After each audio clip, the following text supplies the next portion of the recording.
Donc, comme c'était indiqué tout à l'heure, on va démarrer cet après-midi en fanfare avec un hacker qui s'appelle, son nom de code c'est Elliot Anderson, mais en vrai son vrai nom c'est Elliot Anderson. Allez, j'appelle sur scène donc deux personnes qui sont Elliot et Jean-Michel Tavernier. Bonjour. Bonjour Jean-Michel. Et bonjour Philippe. Bonjour Elliot. Alors, je vous entends Jean-Michel. Elliot, est-ce que je vous entends? Oui. Oui, bonjour. Génial. Bon, vous savez, j'ai pas dévoilé votre identité secrète, Elliot Anderson, donc tout va bien. Alors, Jean-Michel, avant de parler et de laisser la parole à notre hacker, donc pour une fois, c'est pas nous qui avons la présentation parce qu'on a un petit peu peur d'installer chez nous une présentation faite par un hacker. Donc on s'est dit, oh là là, on va le laisser faire cette présentation. À l'inverse, on avait une confiance totale sur la présentation de Mobile Iron. Donc, nous avons téléchargé votre presse qu'on va afficher dans une petite poignée de secondes, qui est en J2 après-midi.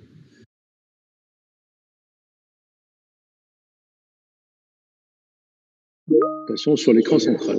Sur l'écran central, mais tout à fait. Voilà, ça va se loader.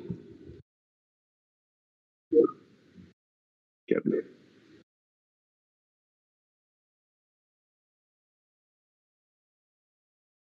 Bon, donc vous allez prendre la parole quelques minutes avant de céder l'écran à... Pas de souci. À Elliot. Merci les Philippe. slides sont en train de se charger au moment où je vous parle. Je vois quelque chose que vous ne voyez pas, qui est le sablier de téléchargement. Ça convertit. C'est un petit peu long, mais voilà. C'est le plaisir de l'attente, vous savez. Hein, voilà. Je vais démarrer comme il se doit. Voilà. Donc bonjour à tous. Bonjour messieurs, dames. Merci beaucoup de venir sur ce salon virtuel organisé par le CRIP. Qui est une première pour nous aussi, donc c'est pour ça que de temps en temps il y a des petites imperfections, mais vous inquiétez pas, tout va bien. Je suis Jean-Michel Tavernier, j'ai en charge la filiale française de Mobile Iron. Mobile Iron, c'est quoi?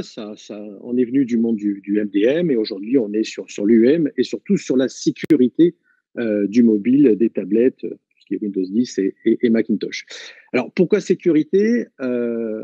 Parce qu'aujourd'hui, en tant que client, vous avez très bien, ou globalement bien, en fonction toujours pas des budgets, des demandes, sécuriser votre data center avec 2 firewalls différents, 2 marques différentes, des EDR sur les postes de travail. Mais sur le mobile, force est de constater que vous n'avez rien fait. Quand je dis rien fait, c'est strictement rien. C'est comme si vous aviez votre tablette ou votre ordinateur sans aucune sécurité. Et la plupart des clients, vous utilisez votre mobile pour faire des choses personnelles et des choses professionnelles, d'accord? Et tout est mélangé, il n'y a pas de frontières, même si avec l'UM, on arrive à faire une zone privée et une zone professionnelle, à un moment donné, vous faites vos emails perso, vous faites vos comptes bancaires sur votre téléphone, et vous faites vos emails professionnels, et vous faites votre Salesforce ou votre Concur ou votre logiciel métier sur votre téléphone. Et donc là, aujourd'hui, vous avez plusieurs attaques, d'accord? Donc, Elliot Anderson, qui est un hacker, nous fera des démonstrations, mais vous avez l'attaque la plus simple, je dirais, c'est l'attaque par le Wi-Fi. Hein. Vous êtes dans un hôtel, dans une gare. Donc dans les gares, pour information, maintenant que j'ai le logiciel Mobile Iron, une fois par an, il y a une borne pirate, hein, à Gare de Lyon, parce que je vais souvent à la Gare de Lyon. Avant le mois de mars, j'allais souvent à la Gare de Lyon. Donc, il y a une borne par an, il y a des bornes pirates, etc. Et qu'est-ce que fait cette borne? Eh bien, elle scanne tout ce que vous faites sur le réseau. Donc, pour la petite histoire, un jour, je faisais un Paris-Los Angeles sur un super vol. Maintenant, il y a le Wi-Fi dans les avions, donc ça, c'était vraiment sympathique. Et je me suis branché sur la borne Wi-Fi à 10 000 mètres d'altitude, hein, parce qu'on avait 9 heures de vol, c'était un peu long. Et j'ai remarqué qu'il y avait à peu près 85-86 personnes connectées. Et sur ces personnes connectées, il y en avait 20 qui n'avaient pas mis à jour leur OS. Quand la nouvelle version a été changée il y a quelques jours. Donc 20 qui n'ont pas mis à jour leur OS, donc automatiquement, ça me listait les failles de sécurité et comment je pouvais hacker ces personnes à 10 000 mètres d'altitude. Ça c'est des types d'attaques qui sont assez simples. Après, les attaques les plus importantes, c'est vrai qu'on reçoit des mails, on s'aperçoit que c'est des faux mails, il faut rentrer son compte bancaire, etc. Donc ça, globalement, si on est un peu averti, on se laisse très peu avoir, sauf s'ils sont très bien faits, on se laisse très peu avoir. Par contre, les attaques, c'est vraiment votre ami ou votre famille qui sont fait pirater les messengers ou le WhatsApp qui vous envoie un petit email en disant, bah, écoutez, tiens, regarde cette vidéo, regarde ce lien. Bah, comme ça vient d'une personne de confiance, bah, qu'est-ce qu'on fait? On clique. Et en cliquant, bah, on se retrouve par du phishing, des ransomware, etc., etc. Et ça, c'est l'attaque aujourd'hui, qui est la première attaque, c'est l'attaque par email. La deuxième attaque, c'est par ce type d'attaque. Et il faut vraiment, vraiment faire attention parce que par ce biais-là, bah, on rentre tant dans votre vie personnelle surtout dans le domaine professionnel. Voilà. Donc, c'était pour vous dire, si vous êtes Mobile Run, ne vous inquiétez pas, vous êtes sécurisé. Et si vous n'êtes pas Mobile Run, ne vous inquiétez pas. Je vous présente Elliot Alderson qui va nous démontrer comment il pourrait attaquer vos mobiles. Elliot, je te laisse la parole.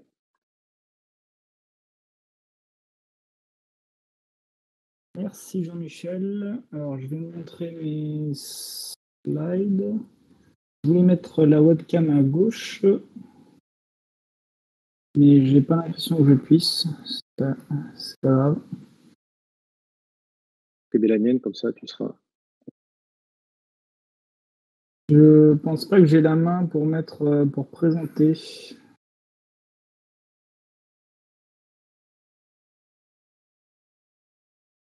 Il faudrait me rendre la main, s'il vous plaît.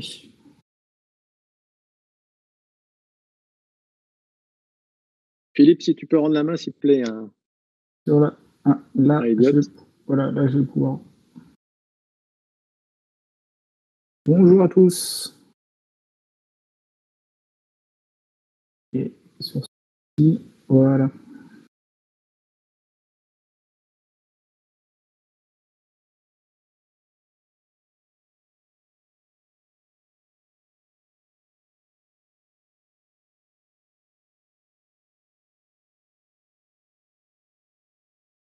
Voilà.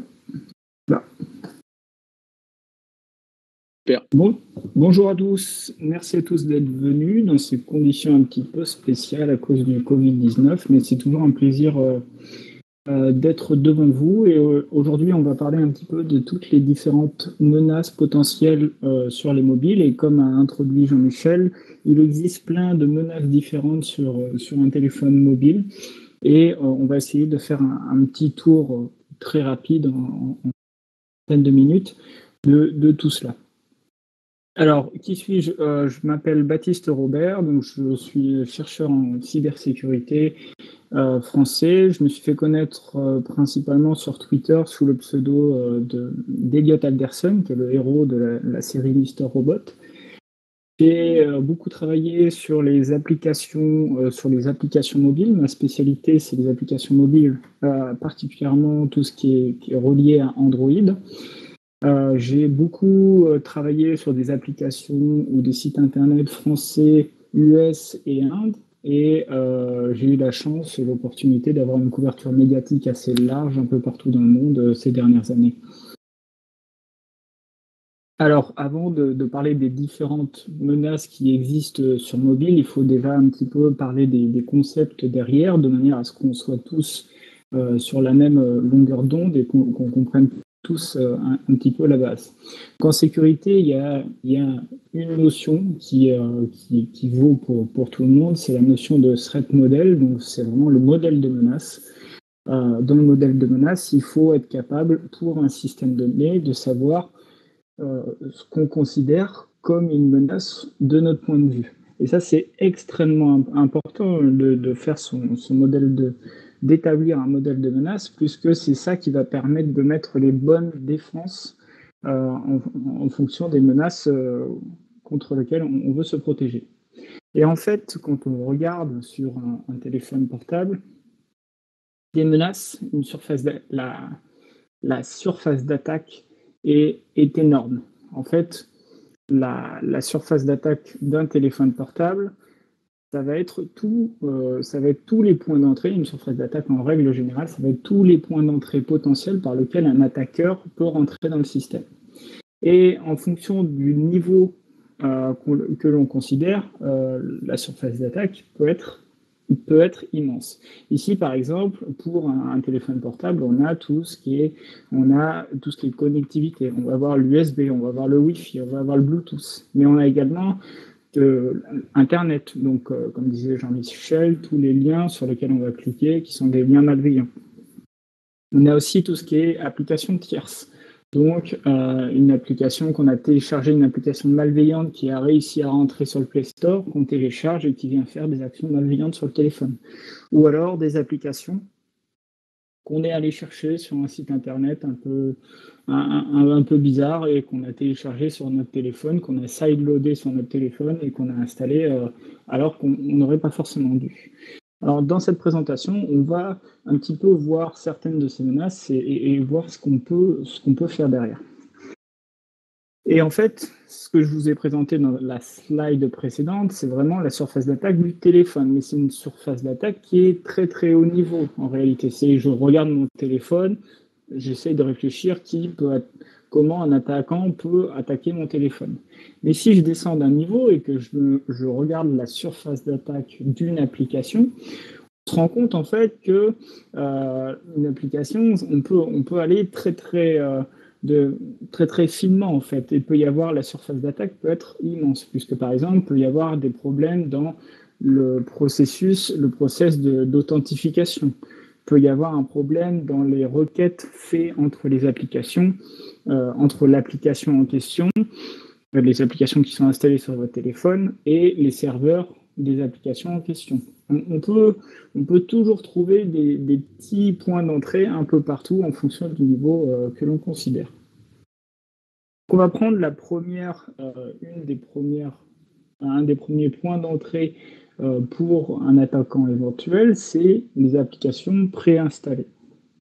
Alors, les applications préinstallées, il faut déjà définir ce que c'est. En fait, c'est toutes les applications qui sont installées sur votre téléphone dès la fabrication. Quand vous achetez un nouveau téléphone, vous allez l'ouvrir et dans ce téléphone-là, il y a déjà des applications. Ces applications-là, elles ont été installées par le constructeur du téléphone et elles ont des droits un petit peu particuliers.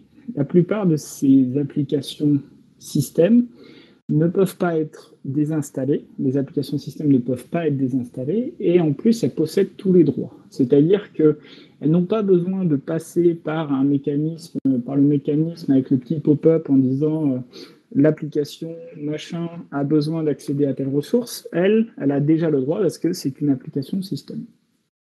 Et donc là, on voit tout de suite, en fait, si on considère les notions précédentes de surface d'attaque, on voit tout de suite que ça nous ouvre une surface qui est immense, puisqu'en réalité, si vous prenez un nouveau téléphone, sur un nouveau téléphone, il y a parfois plusieurs centaines d'applications préinstallées. Et toutes ces centaines d'applications préinstallées, on ne les a pas vérifiées. Personne ne les a vérifiées. On ne sait pas s'il y a des failles de sécurité, etc. Donc ça ouvre, pour un attaquant, c'est une mine d'or. Potentiellement, il y a plein de failles de sécurité qui ne demandent qu'à être retrouvées. Alors, on va commencer par Samsung. Samsung, donc il y a une application qui s'appelle DR Parser Mode.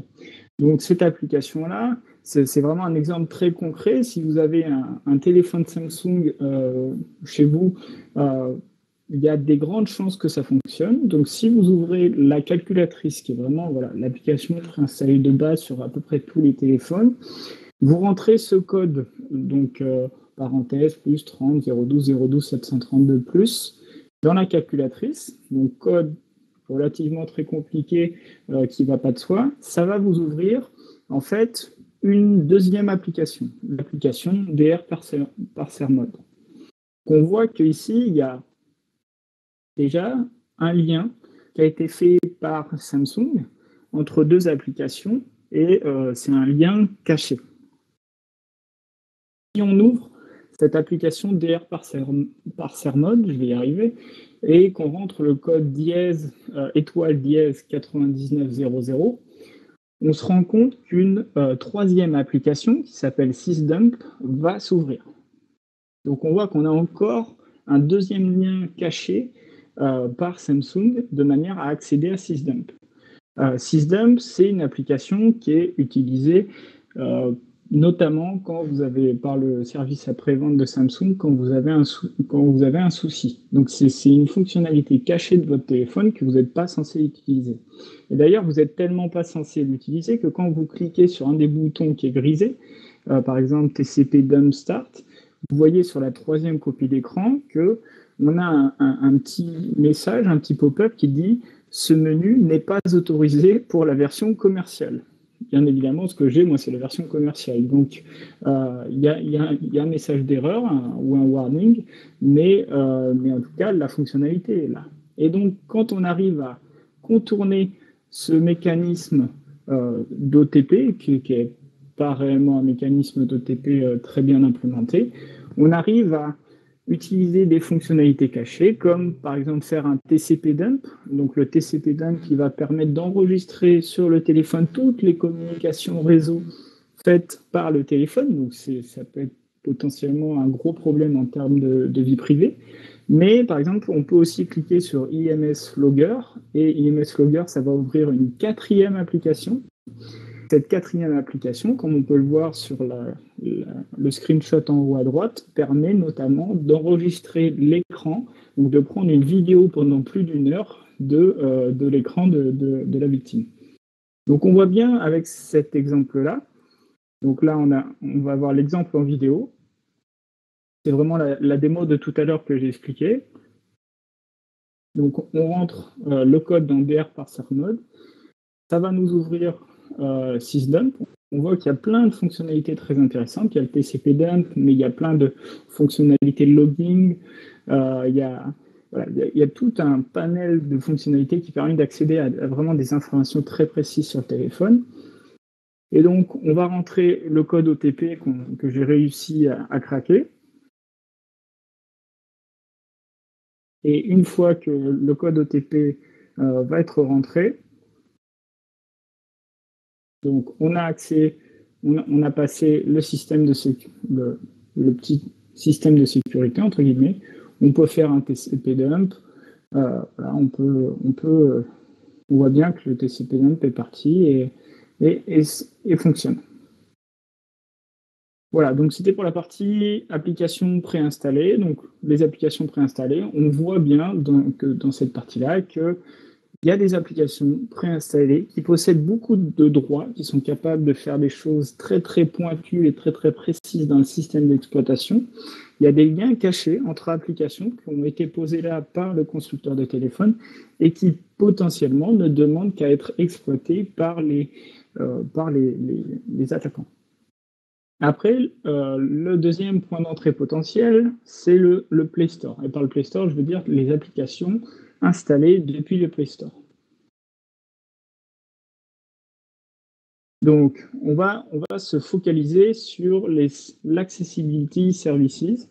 Donc, les services d'accessibilité, c'est quelque chose qui est là sur Android depuis très très longtemps, depuis le début d'Android. Et ça a une vraie fonctionnalité, puisque le but du jeu des Accessibility Services, c'est d'aider les personnes qui possèdent un handicap pour pouvoir utiliser un téléphone Android. Par exemple, je prends un exemple que j'ai vu. À Google I.O., il y avait la patronne de l'équipe des Accessibility Services, qui est une personne aveugle qui utilisait un téléphone Android. Et en fait, en activant les Accessibility Services, on peut lire le contenu de l'écran. Et donc, elle était capable d'appuyer sur un icône et le téléphone disait, voilà, c'est l'icône de Gmail, par exemple. Donc, ça permet à des personnes qui ont des handicaps plus ou moins lourds d'utiliser un téléphone Android. Et comme toutes les belles choses, cette belle chose a été contournée, a été utilisée abusivement par les attaquants. Donc on voit ici, par exemple, dans le pop-up, les capacités des Accessibility Services. On peut obtenir le contenu de l'écran, on peut observer ce qui se passe à l'écran, sur quoi on peut même générer des clics. Donc ça, c'est très, très utilisé, par exemple, pour faire de la fraude sur les publicités. Et donc, c'est ce que j'ai essayé, j'ai dans une démonstration qu'on va voir ici, j'ai créé une application calendrier. Cette application calendrier, elle possède un Accessibility Services qui est malveillant et qui va aller lire le second facteur de l'application Authenticator. Donc, par exemple, quand vous loguez dans votre compte en banque, sur le site de votre banque, vous allez rentrer votre login, mot de passe, et après, on va vous demander un second facteur. Alors, soit vous l'avez par SMS, soit vous pouvez utiliser une application comme Authenticator qui va générer ce second facteur. Et donc ici, l'application calendrier que j'ai créée, elle a un service qui va aller détecter quand Authenticator est ouvert et qui va automatiquement lire le contenu de l'écran pour envoyer à l'attaquant, donc ici moi, qui va envoyer sur le serveur de l'attaquant ce second facteur. Donc on va le voir ensemble. Donc j'ouvre cette application calendrier, elle me dit attention, j'ai un Accessibility Services, il faut l'activer. Donc je l'active parce que je suis quelqu'un de sympa. Voilà, c'est une application calendrier qui fonctionne bien. On voit que j'ai l'application Authenticator et le second facteur a bien été envoyé sur mon serveur. Donc on attend qu'il se rafraîchisse et on a bien en temps réel le nouveau second facteur. Donc ça peut par exemple permettre à un attaquant de contourner l'activation du second facteur. Alors le troisième point que je voulais voir avec vous, c'était les applications qui proviennent de sources inconnues, donc pas du Play Store, grosso modo. Donc si vous êtes sur un site internet, vous voyez télécharger notre application, donc vous cliquez dessus et après ça vous demande donc de le télécharger sur votre téléphone, cliquer sur le fichier, de l'installer, etc. Donc ça c'est relativement insécure et c'est des choses qu'il faut absolument bannir comme réflexe au sein de son entreprise et même dans la vie de tous les jours. Donc, quelque chose qui est très utilisé par les applications de sources inconnues, ça va être les Notification Listener. Donc, ce service est encore une fois une fonctionnalité qui a une vraie fonction et qui est là pour une bonne raison de base. C'est la capacité pour une application Android d'écouter les notifications est quelque chose qui existe depuis très longtemps. Vous allez pouvoir, dans un développeur d'application, va pouvoir dire « Ok, moi je veux savoir quand une notification arrive pour une raison très valable. » Sauf que, évidemment, les acteurs malveillants utilisent cette fonctionnalité d'Android afin, par exemple, de récupérer le second facteur que vous pouvez recevoir par SMS. Donc, si on reprend l'exemple que je disais tout à l'heure, vous vous loguez sur le site de votre banque, vous mettez votre login mot de passe, vous recevez un texto, vous n'avez pas changé les notifications, donc vous recevez une notification sur votre téléphone comme quoi vous avez un nouveau SMS, et en fait dans la notification, le second facteur sera présent. Et c'est comme ça, en installant une application malveillante sur votre téléphone, que l'attaquant va pouvoir récupérer ce second facteur grâce à la notification. Donc de la même manière, j'ai fait une autre démo.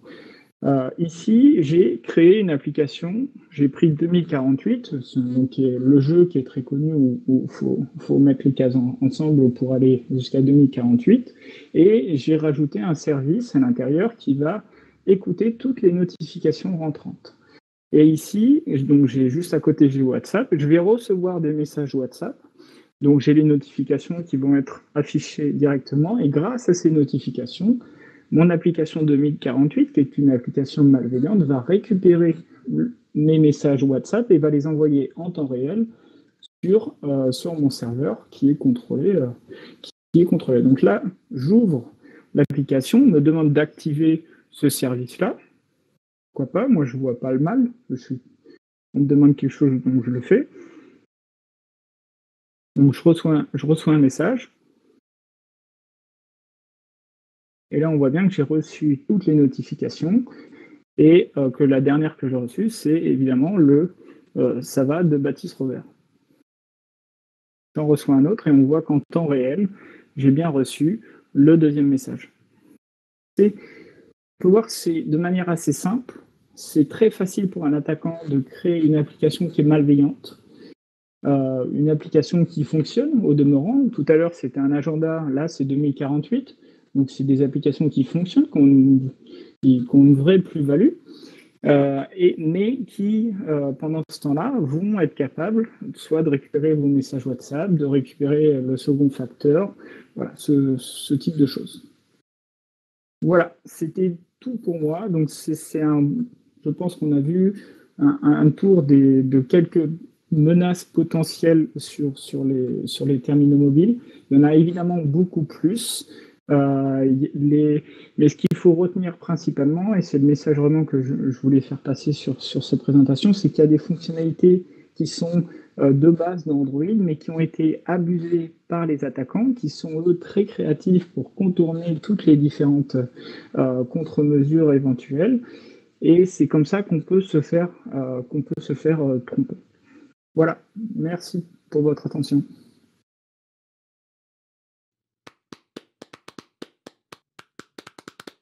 Merci Baptiste. Philippe, je crois que c'est toi qui as accès aux questions de chat dans la salle. Qui applaudissent, je n'ai pas encore trouvé le... J'entends des applaudissements. Alors, je pense que tous les possesseurs de téléphones de marque Samsung sont en train de les jeter par la fenêtre. Moi, le premier. Merci Elliot pour nous avoir fait peur. Parce que c'est un peu le terme, on s'est dit, oulala, je fais ça tous les jours et je cours beaucoup de risques. Du coup, comme vous avez fini un petit peu en avance, on peut ouvrir la séance de questions-réponses avec la salle. Donc, alors, je ne sais pas si vous le voyez, moi je vois une première question, alors que j'ai vu qui est partie. Est-ce qu'on peut m'élargir le bandeau des questions? Non, le bandeau des questions, voilà. Oh là là. Alors, première question, c'est est-ce que lorsqu'un fabricant détecte ces failles de sécurité, est-ce qu'ils réagissent ou pas? Alors, ça dépend de quelle faille de sécurité on parle. Pour une application mobile faite par un développeur lambda, ça va vraiment dépendre de la taille de l'application. Si on parle d'une grosse société de type Facebook, voilà, des gros géants, ils ont la plupart du temps un système de bug bounty, donc une chasse aux bugs qui est ouverte, qui est publique et qui va récompenser les personnes qui vont trouver des bugs dans leur application. Donc ça fonctionne plutôt bien. Ça fonctionne. Après, si on est sur un développeur qui a un petit peu qui a une application qui fonctionne bien, mais sans plus, qui n'est pas son travail en temps plein, ça va être plus compliqué de le contacter, parfois de trouver la bonne personne. Et après, par exemple, pour les applications préinstallées, donc là, la personne à contacter, c'est le constructeur de téléphone. Et en fonction du constructeur, ça peut également être très compliqué. Pour Samsung, par exemple, ils ont une équipe de sécurité dédiée qui est avec qui j'ai déjà discuté personnellement et qui répond plutôt très bien. Par contre, sur certains téléphones de marques chinoises ou plus ou moins connues, ça peut être très compliqué.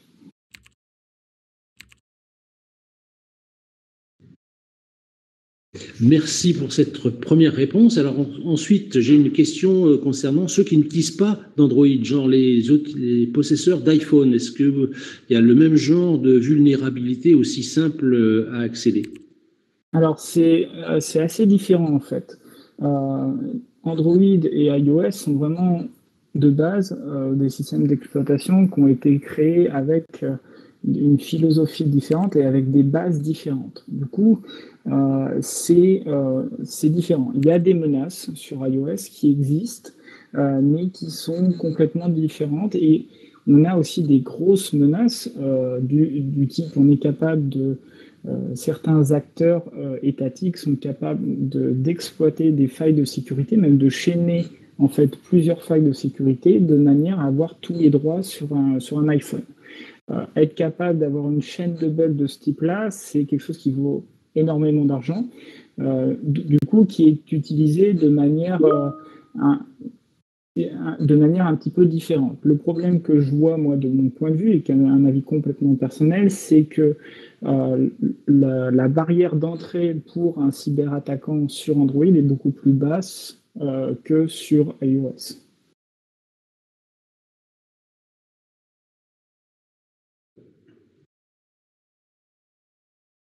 Alors, fenêtre. Voilà, question suivante. Est-ce que le simple fait de charger une application ne démarre-t-il pas la vulnérabilité?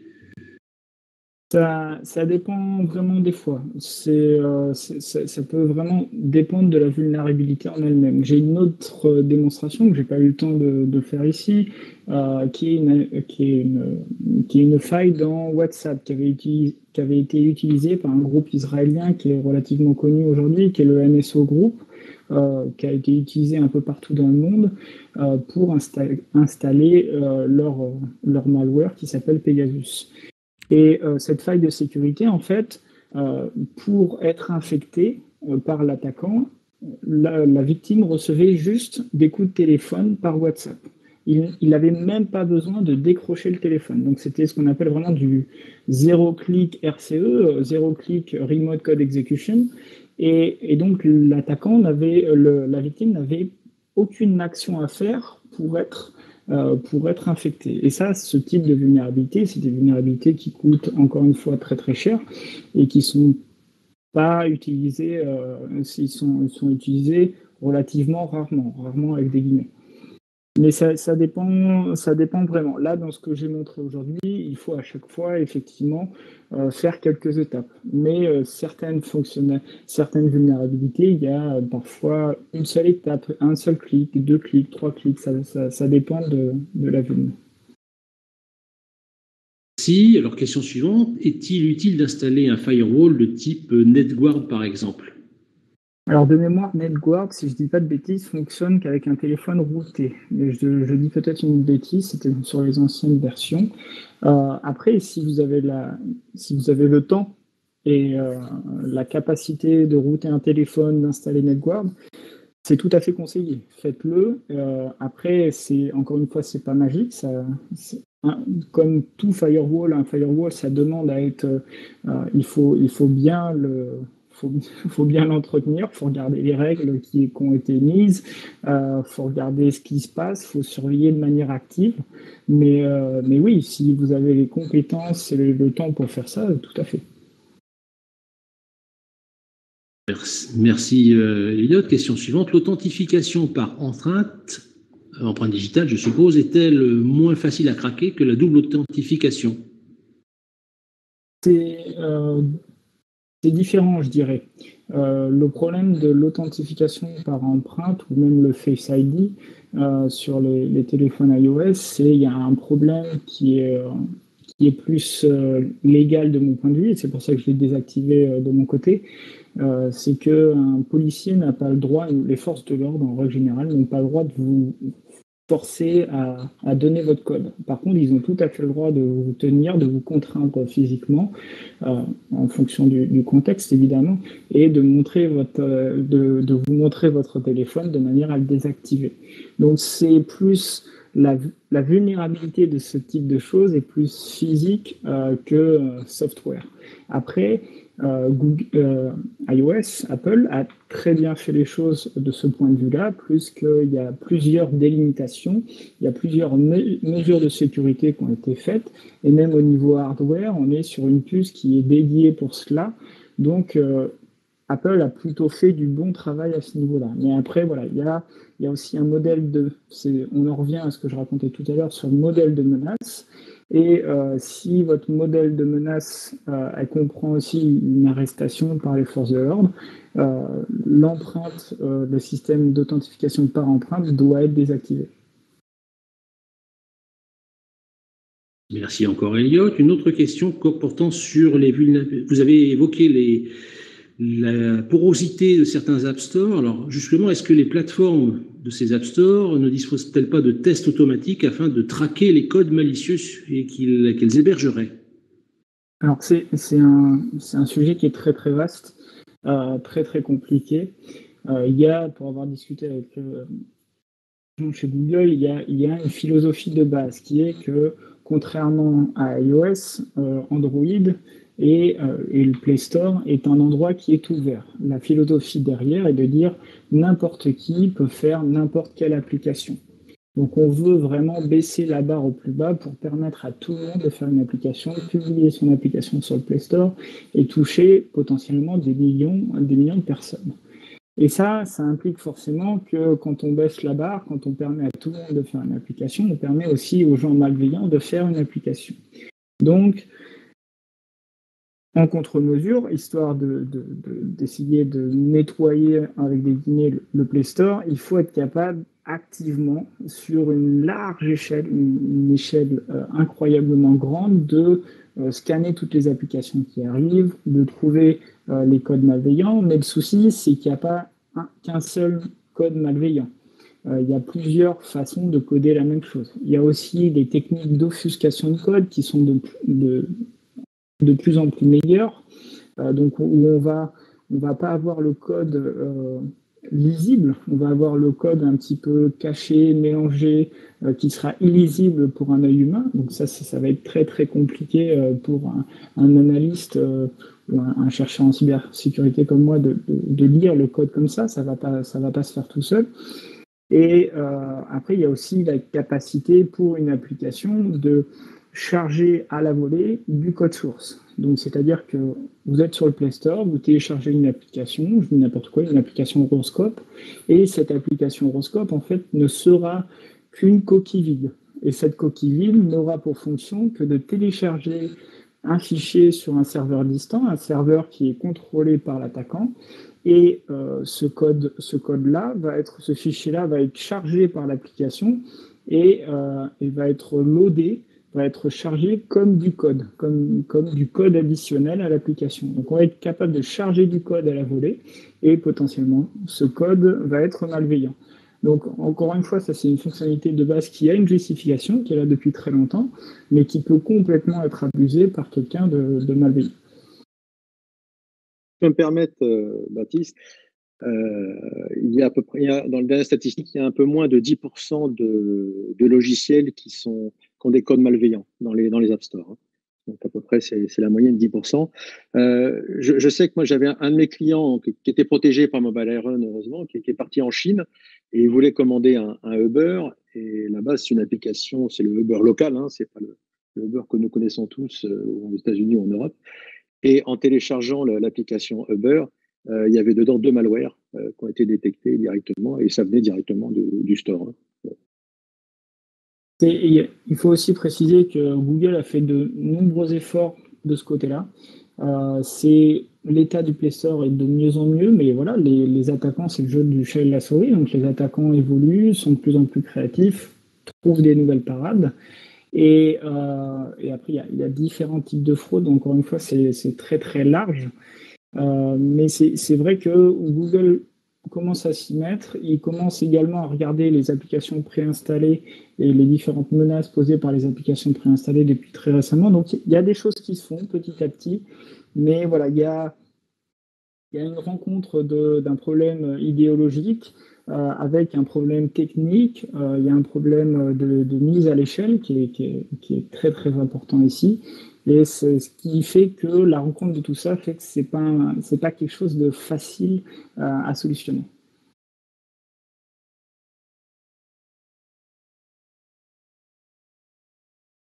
Merci. Je crois qu'il y a une dernière question qui sont: est-ce que les vulnérabilités ont un lien avec le type de connexion? Par exemple, Wi-Fi versus réseau mobile. On voit s'afficher, c'est est-ce que les vulnérabilités ont un lien avec le type de connexion? Par exemple, des vulnérabilités qui exploitent des faiblesses du Wi-Fi ou, à l'inverse, qui s'appuient sur des défaillances ou des brèches du réseau mobile 3G, 4G, voire même 5G. Alors, encore une fois, il y a beaucoup de vulnérabilités différentes. Et par exemple, le fait d'être sur du Wi-Fi, en fonction, on peut, par exemple, sur un Wi-Fi, vous connecter, comme disait Jean-Michel au début de l'intervention, sur un Wi-Fi public. Potentiellement, ce Wi-Fi public peut être contrôlé par quelqu'un de malveillant. Moi, j'ai tout ce qu'il faut à la maison pour me créer une borne Wi-Fi malveillante. Et cette borne Wi-Fi, si vous vous connectez à ma borne Wi-Fi, je vais voir tout le trafic que vous allez générer. Et donc, je vais voir tous les sites Internet sur lesquels vous allez. Et si vous avez le malheur d'aller sur un site Internet qui est en HTTP et pas en HTTPS, j'aurai le contenu entier de ce que vous avez vu, ce que vous avez visité, ce que vous avez, si vous avez soumis un login mot de passe, on le verra aussi. Donc l'attaquant, vraiment, s'il arrive à contrôler cet access point, donc voilà, vraiment la connexion Wi-Fi, il va être capable de faire beaucoup de choses. Après, il y a des vulnérabilités qui fonctionnent quel que soit le type de connexion. C'est-à-dire que si je vous envoie un lien, si je vous envoie un email avec un lien malveillant, la vulnérabilité, l'exploit, il va être dans le site internet que vous visitez. Donc, si n'importe quoi, vous avez un téléphone, vous avez un iPhone, vous ouvrez, je vais y arriver, un lien malveillant avec Safari. Cette page internet va exploiter une faille dans Safari. Ça, que vous soyez en réseau mobile ou Wi-Fi, ça ne change rien. Donc, ça dépend. Encore une fois, c'est toujours pareil. Ça dépend du type de vulnérabilité.